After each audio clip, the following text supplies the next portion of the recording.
আচ্ছা, আমরা যদি একটু খুঁজে দেখি যে কোরআন ছাড়া আমরা কি বুঝতে পারতাম না, আমরা যদি একটু প্রশ্ন করি, কোরআন ছাড়া যেটা আমরা বুঝতে পারতাম না সেটা হচ্ছে ওয়াননেস অফ গড, স্রষ্টা যে একজন, এটা আমরা বুঝতে পারতাম না, ক্লিয়ারলি বুঝতে পারতাম না। কেউ হয়তো ভাবতাম দুইজন তিনজন,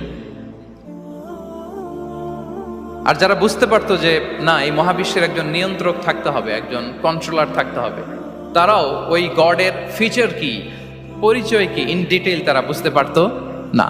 দেখেন, এত রেভেলেশন, এত আসমানি কিতাব আসার পরও এখনো অনেক মানুষ সূর্যের পূজা করে, চন্দ্রের পূজা করে, আগুনের পূজা করে না? কথা বলেন, করে না? করে। সূর্যকে পূজা করার অনেক রিজন ছিল।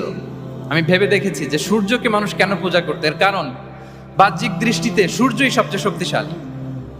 সূর্যের চেয়ে শক্তিশালী কিছু আর পৃথিবীতে দেখা যায় না, আর সূর্যের আলো ছাড়া পৃথিবীতে কেউ বাঁচেও না।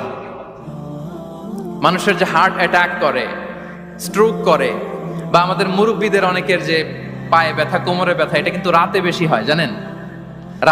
রাতের সাথে রোগের একটা সম্পর্ক আছে। এর কারণ রাতের বেলায় সূর্যের আলো নাই, ফলে মানুষ অসুস্থ হয় বেশি। এই কারণে প্রাচীনকাল থেকে মানুষ সূর্যের পূজা করত। আল্লাহ নবী ইব্রাহিম আলাইহিস সালাম, উনিও প্রথমে ভেবেছিলেন তারাই কি আমার রব, চাঁদই কি আমার রব, সূর্যই কি আমার রব। ভাবতে ভাবতে তিনি মহাসত্যের সন্ধান পেয়েছেন। তো এটা আমরা উদ্ধার করতে পারতাম না যে আসলে আমাদের স্রষ্টা কে।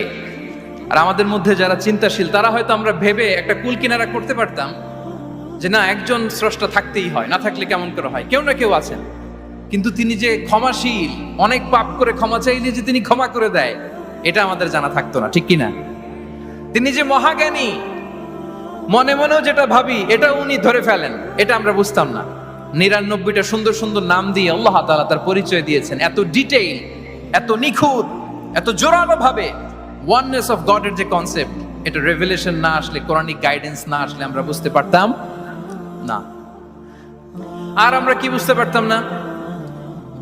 আমাদের এই পৃথিবীতে আসার কারণ কি, আমাদের পারপাস অফ লাইফ কি,